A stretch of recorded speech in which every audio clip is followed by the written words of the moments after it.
Welcome to the Personality Driven Podcast with your AI hosts, Jeff and Jazz. Welcome back to the Deep Dive.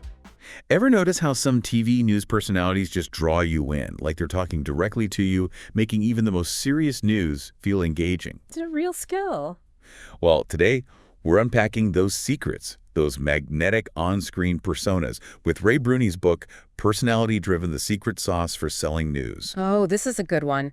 This book was even named one of the 7 most influential books in the TV news industry by Book Authority. So we're really getting expert advice here. Absolutely. And Ray knows what he's talking about, right? He's not just an author. Right. He's a seasoned TV executive, 4 Emmy Awards, 8 nominations, and a Peabody Award for his work covering the Rodney King beating. Wow. Yeah. You know what's really interesting is Ray approaches personality development from a producer's perspective. Okay. He emphasizes creating that supportive environment where on-air talent, they feel comfortable taking risks, even if it means making mistakes. Yeah. And that's key because so much of what makes a personality captivating is their ability to be authentic and spontaneous. If they're always worried about messing up, that genuine spark, it gets lost. Exactly. Ray talks about, deliberately throwing curveballs at anchors. Oh, wow. Even jamming the teleprompter to force them to think on their feet. It sounds chaotic. Yeah. But it's all about pushing them out of their comfort zone, helping them develop that in-the-moment presence that viewers find so compelling. Absolutely. And it's not just reacting to the unexpected. Ray highlights flirting with the cameras as one of his 12 key areas of expertise. Oh, flirting with the cameras. Now, before you get the wrong idea, it's not about being, overtly flirtatious. It's more about those subtle cues, eye contact, to connect with viewers on a personal level. Gotcha. Like, think of someone like KTLA's Barbara Beck. Oh, yeah. She has that way of making you feel like she's talking directly to you. Yeah. It's that subtle connection that makes you feel like you're part of the conversation. Yeah. And Ray has a great story about Barbara that perfectly illustrates the power of taking, those calculated risks. Apparently, she was dared to pour coffee off a skyscraper live on air. What? Could you imagine? No. That's wild. It sounds crazy. It sounds crazy. But it's exactly that kind of bold move that makes someone memorable. And Ray argues that those calculated risks, especially when they inject a little humor and surprise into the broadcast, they can really boost viewership. It's about thinking outside the box, creating those moments that people will be talking about. That's so true. It's not enough to just deliver the news anymore. Right. You've got to create an experience that people want to be a part of. And speaking of creating experiences, Ray also emphasizes the importance of mixing it up with real people.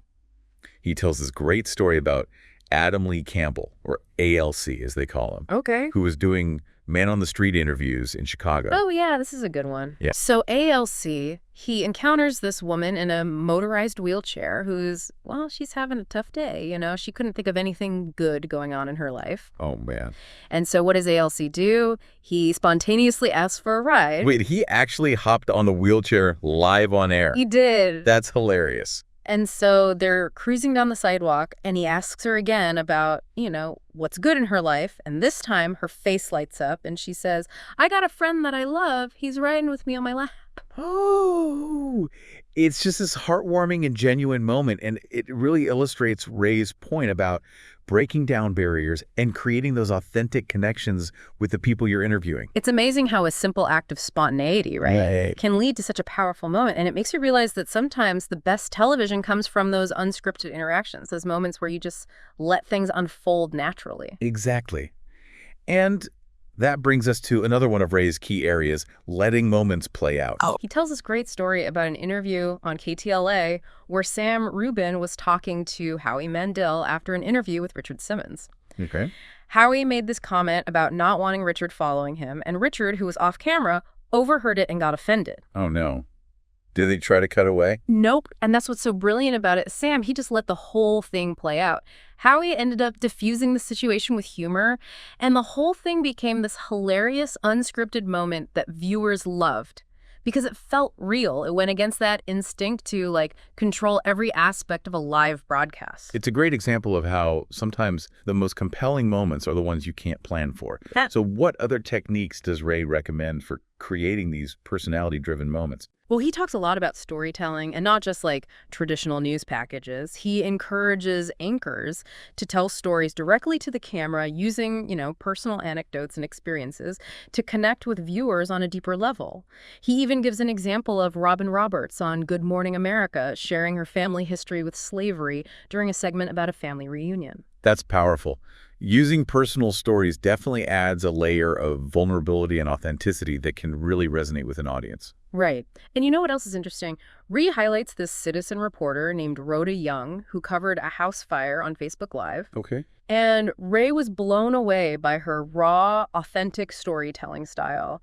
She was using, colorful language, interacting with people on the scene, even giving instructions like, call Virginia Power, shut off the power. Wait, he's suggesting that news outlets should consider hiring people like Rhoda? He is, and it speaks to his point that the traditional news format needs to adapt to embrace these more personality-driven approaches. He even calls out the local news station that wasn't covering the fire, saying Rhoda's video got millions of views while they were probably struggling to get a fraction of that audience. It's a good point. In the age of social media, everyone has the potential to be a broadcaster, and audiences are responding to those who feel genuine and relatable. Yeah. It makes you wonder if the future of news is less about polished presentations and more about capturing those raw, authentic moments. That's a question worth considering. And it leads us to another one of Ray's key areas, gangbang interviews. Gangbang interviews. Yes, you heard that right. He actually encourages getting the whole on-air team involved in interviews to create a more dynamic and unpredictable environment. Okay, I have to admit, I'm intrigued. Tell me more about this gangbang interview style. Okay, so Ray tells this amazing story about an interview with Colin Powell on KTLA. Barbara Beck and Carlos Amesca, the main anchors, they were interviewing him about his book and his role in Operation Desert Storm. Mark Kriske, the weatherman, is sitting off to the side, not really involved.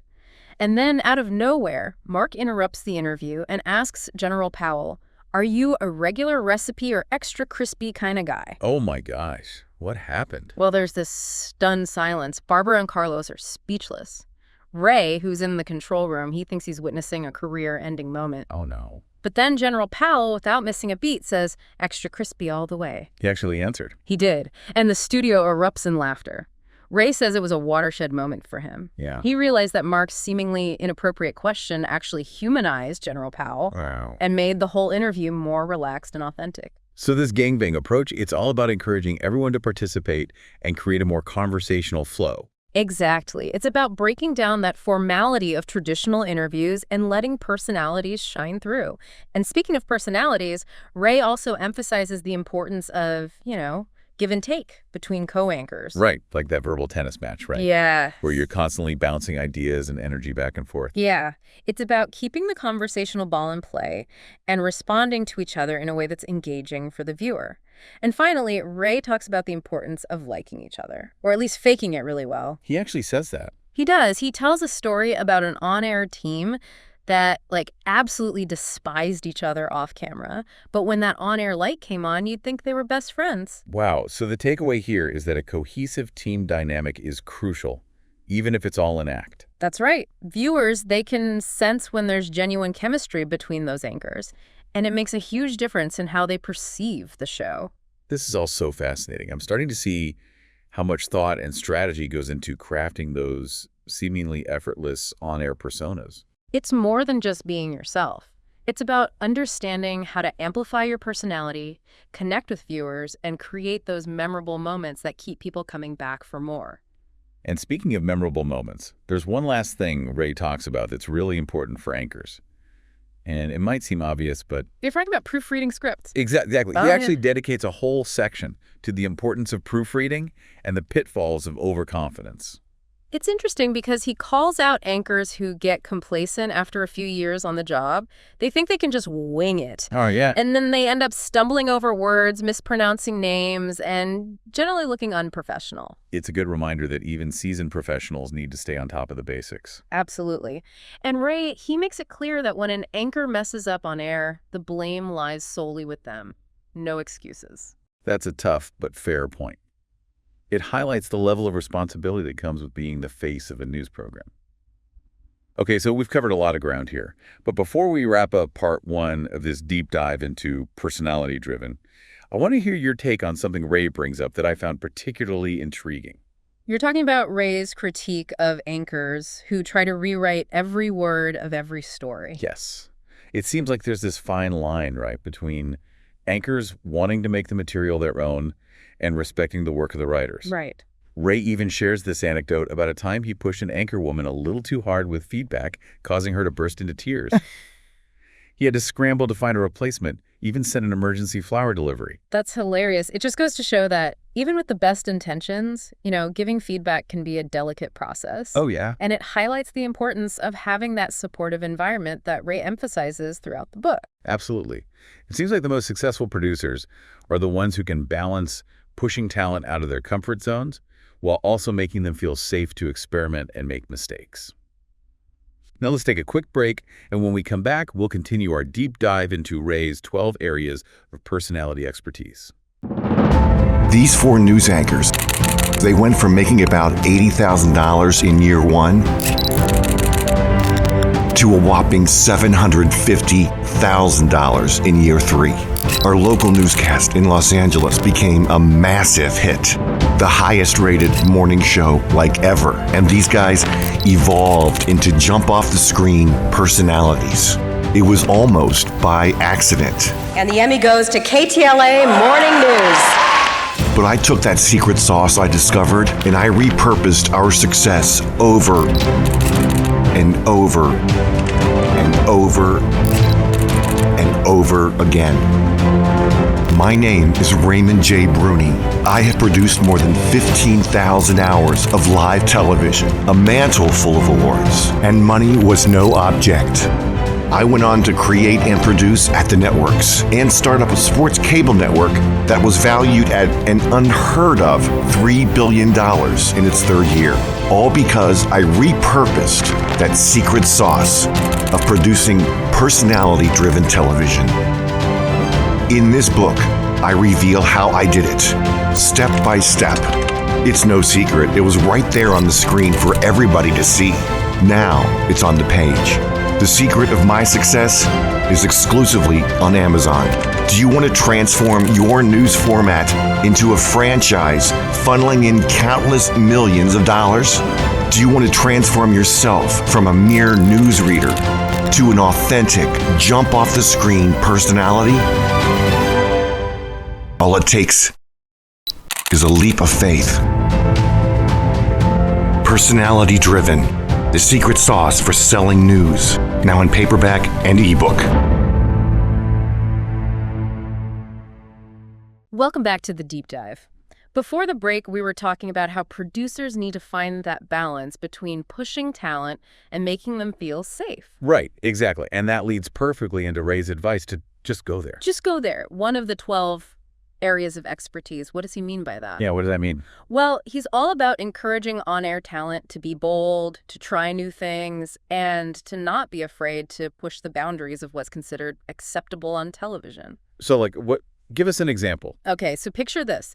The Eye-Opener Dallas team, they're live at the desk, right? And they decide to test out this crazy study where they wear noise-canceling headphones and try to read each other's lips. Live on air. Live on air. It was chaotic and hilarious, and it showed that they were willing to have fun and take risks, which made them more relatable to viewers. I love that. I can see how that would make people feel like, hey, they're just like us. Exactly. And it's something we can all learn from. It's about being willing to step outside of our comfort zones and try new things, even if it means, looking a little silly sometimes. Absolutely. Yeah. You've got to be willing to laugh at yourself. Yeah. You're in the conference room with coworkers. Do you know why it's absolutely essential you sit right next to your office enemy? Your boss tilts her head toward you, exposing her carotid artery. What is the message she's unconsciously sending you? Do you know the one incredibly simple thing you must do during a job interview to instantly make you a top candidate for the position? The answers are found in the science known as psychological intelligence. It's essential you armor up with every available advantage in today's business environment to decode the minds of your bosses, coworkers, clients, and customers. More than 100 hacks are revealed in this powerful book. Don't play fair. Psych Intel Hacks for Office Success. It's an Amazon bestseller from author Jagger Chase, best-selling author of 101 Ways to Cash In Now with ChatGPT and AI, the biggest wealth builder in history. His book shares the wisdom winners use to outsmart adversaries, conquer obstacles, and soar to success in all areas of business. If you don't understand the strategic value in whispering, you can't be competitive in the office. Practice your due diligence, then buy the book. Don't play fair. Psych Intel Hacks for Office Success. Available now exclusively on Amazon in paperback, ebook, and audiobook.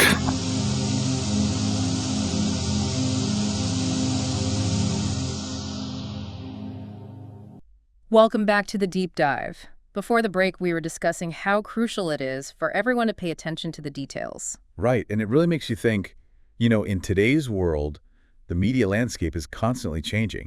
What worked yesterday might not work today. Absolutely. And Ray, he really hits on this, emphasizing the importance of embracing personality-driven approaches, to stay relevant. So how does he think news organizations can adapt to these changes? He believes that encouraging on-air talent to be authentic, spontaneous, and engaging, it's key to create a stronger connection with viewers. Makes sense. In an age where people have access to so much information from all directions, it's the personalities that cut through the noise. Exactly. It's not just about delivering the news anymore. It's about creating an experience. Right. People want to feel something, be a part of something. And Ray argues that this shift is already happening. He points to citizen journalism and social media. People are drawn to content that feels genuine. Like Rhoda Young. Yeah. Her coverage of that house fire, remember? Millions of views. Exactly. Raw, authentic storytelling.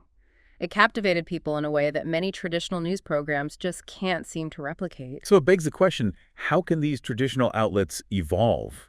How can they empower their talent to become those authentic, relatable figures? It's a challenge, but Ray offers some pretty valuable insights in his book. I think there's something in there for everyone, whether you're an aspiring anchor, a seasoned broadcaster, or just someone who wants to be more engaging. Yeah, I think we can all learn something from this regardless of our profession. He gives you that roadmap to develop those magnetic on-screen personalities, emphasizing those key areas we've been talking about. Taking risks, flirting with the cameras, telling compelling stories, and, not forgetting those important details. Exactly. It's all about connecting with your audience on a deeper level. Well, I think we've covered just about everything in personality-driven. Any final thoughts before we wrap up this deep dive? Just that it's been a pleasure exploring this with you. Personality Driven is a fantastic read. It's insightful, entertaining, and full of practical advice. I agree. I think it's a must-read for anyone who wants to understand how the media landscape is changing and how to succeed in this new environment. And for our listeners, we'd love to hear your thoughts. Have you noticed this shift towards personality-driven news? Who are some of your favorite on-air personalities? And subscribe to the podcast so you don't miss our next deep dive. Thanks for listening.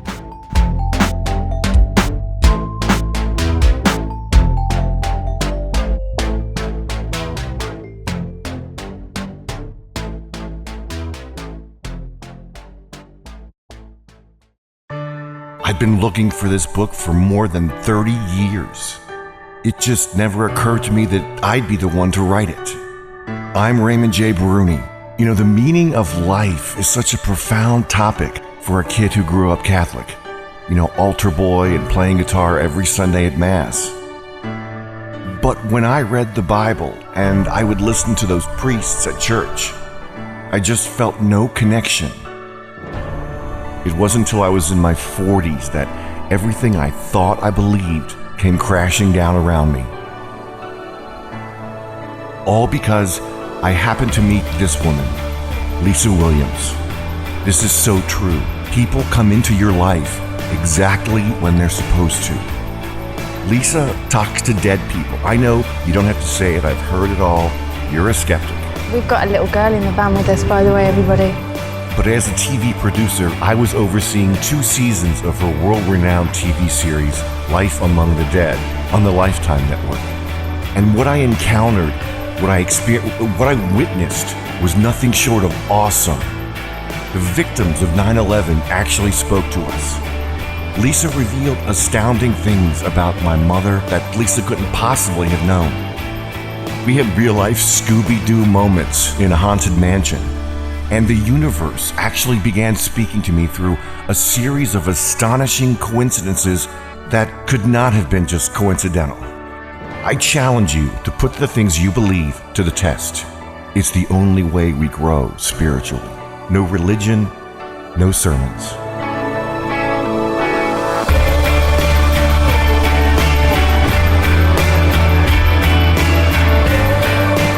Maybe you finding me wasn't just some mere accident. Men and women around the world are slowly awakening. I did.